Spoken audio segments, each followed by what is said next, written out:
911. What's the address? Please. 911. My wife. What's the matter? Tell me where you're at. She shot herself. Okay, take a deep breath for me. Take a deep breath. Come on. I need your help here. Okay? The 911 call you just heard would come from a former state trooper named Dan Howard. As police arrived at the residence, suspicion would start to fall on a former police officer. Authorities had previous run-ins with Dan, but when the true details of the case came to light, it left a community shocked. Before revealing the details of this case, we would like to send our thoughts and condolences to the family and loved ones of Kai Howard. At Idaho, this rural town with a population of around 700 people is a breathtaking part of the country.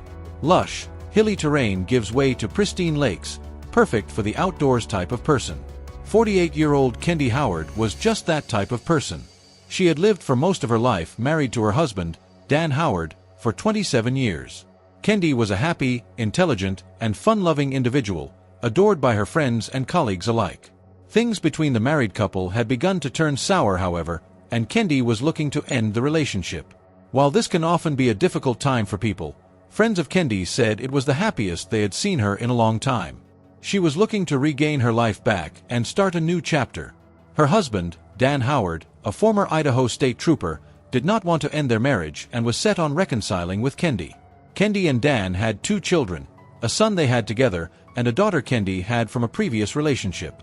She was always there for her kids, and that had contributed to her staying in the relationship for so long. Dan was controlling and manipulative, however, and she had had enough. Kendy eventually put in an offer on a house in Sagal, Idaho, where she planned to move in and begin a new life.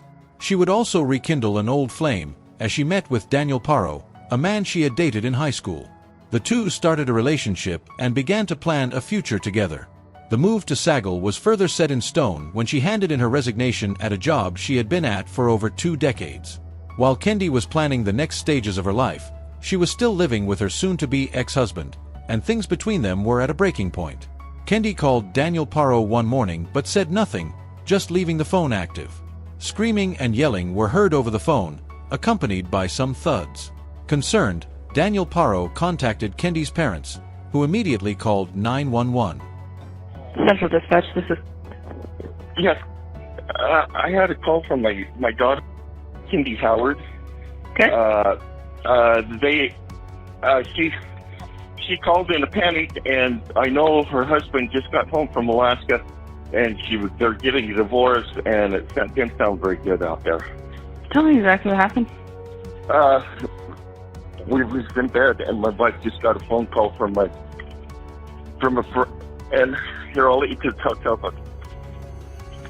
I got a call from a friend that she called them, and she's in a panic, and then hung up, and I've been trying to call her, and she won't answer. She's had trouble with him before. Dan Howard, you guys have been there before. Okay. Are you at that location now? No, I'm Okay. and I got a call from other friends. Were there any weapons involved? I don't know if he has weapons. And he's been there before because he pretended to like I said, he'll kill you and take you with him before he does that. She just called her friend that was in a panic, and then the phone hung up. Give me a second, just call me. Hello? Hello? That's it. Is that it? Yes. The cups are on the way, Kendy. The cups are on the way. Is that okay? Okay. Stay on the line with your dad. What? Stay on the line with your dad. Okay, she's calling me. She's in a panic. She asked if Dad's sick. That's a sign. She needs help. Okay. What is she saying? What's going on? Pardon? No. Is she saying what's going on? No, because he's there listening. That's why she said his. And she's crying. Okay. It's crazy. I told her not to frickin'. Okay. All right. Do you think it's been physical? Yes. Okay. You guys were there last summer because he pretended to commit. Okay. Hold on just 1 second.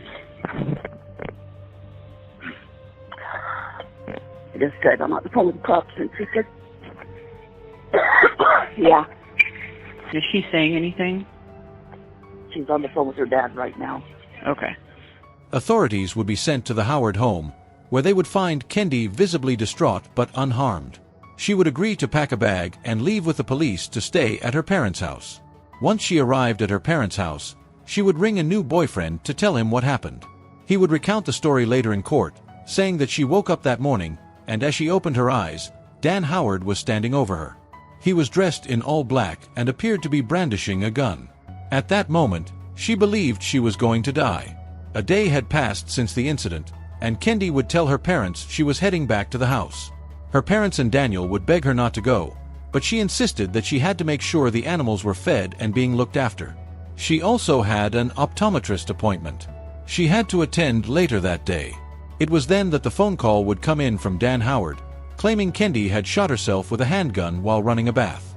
Police who attended would capture the scene as it unfolded, with Dan appearing to be visibly distraught. Wait, with him. Get gloves. Send medic, got that? Why, Liety, not seeing anything. So, please, hi guys. Huh. I honestly haven't seen it, I know. Please, go away. Hi sir, good. How are you? Oh please, please. Do you need anything?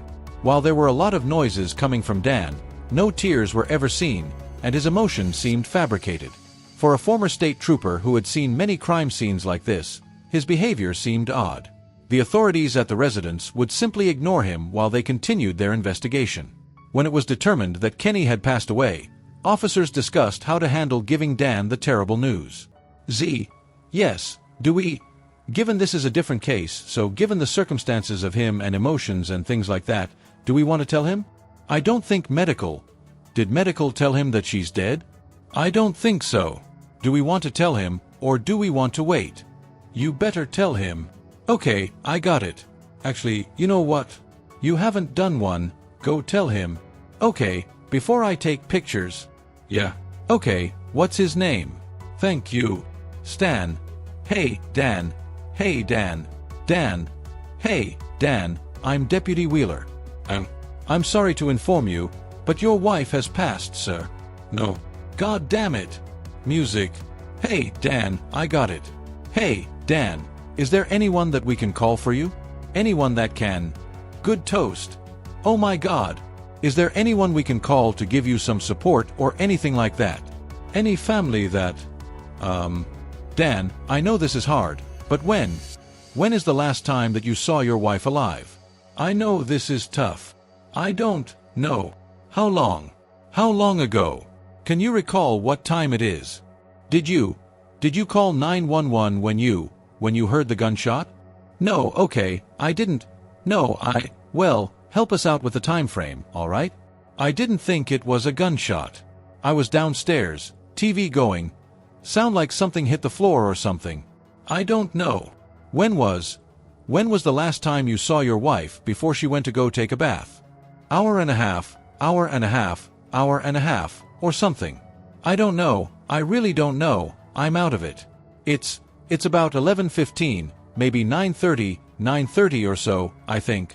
Okay. I don't know, I might be wrong. Oh my God.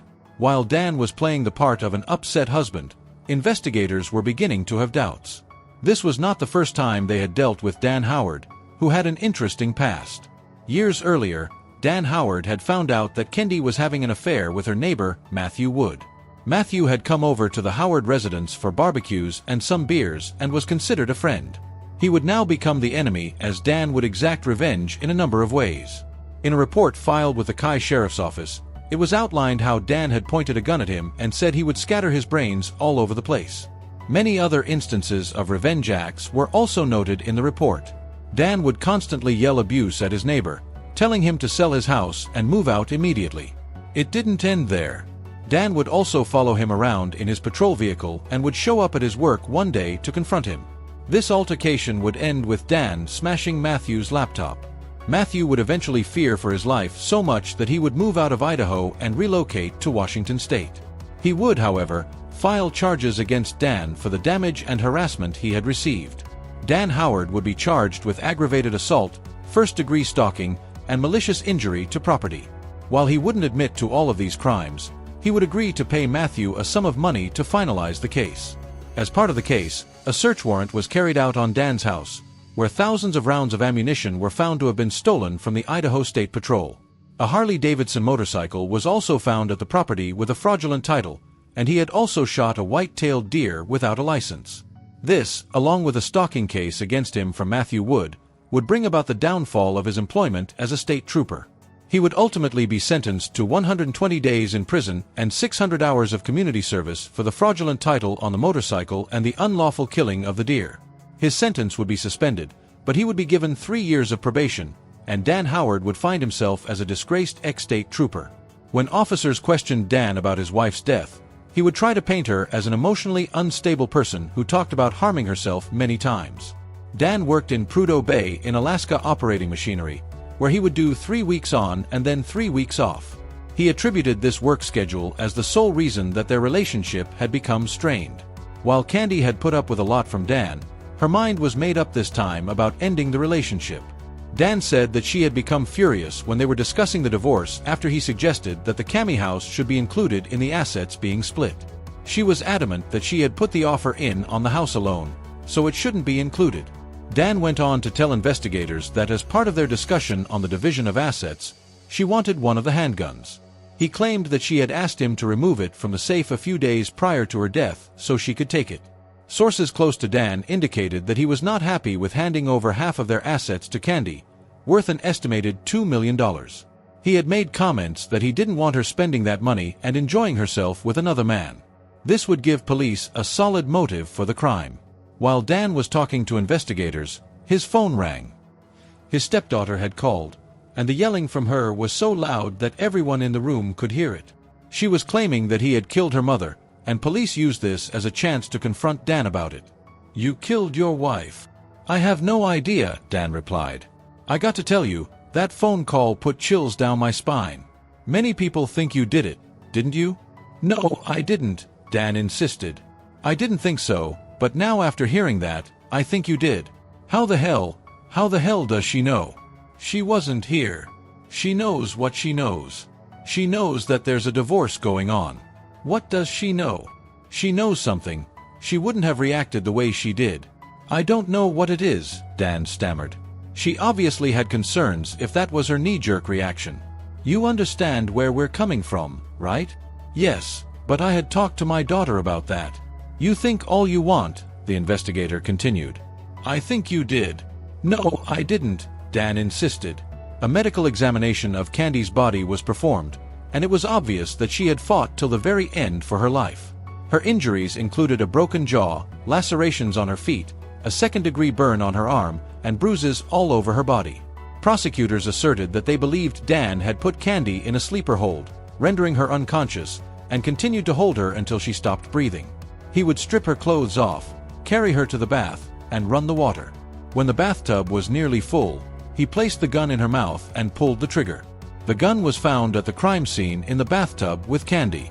Medical examiners noted that the trajectory of the bullet went downward, as opposed to the normal upward trajectory seen in self-inflicted cases. There was also not much blood at the scene, indicating that the shot likely occurred after death, with the heart no longer pumping blood.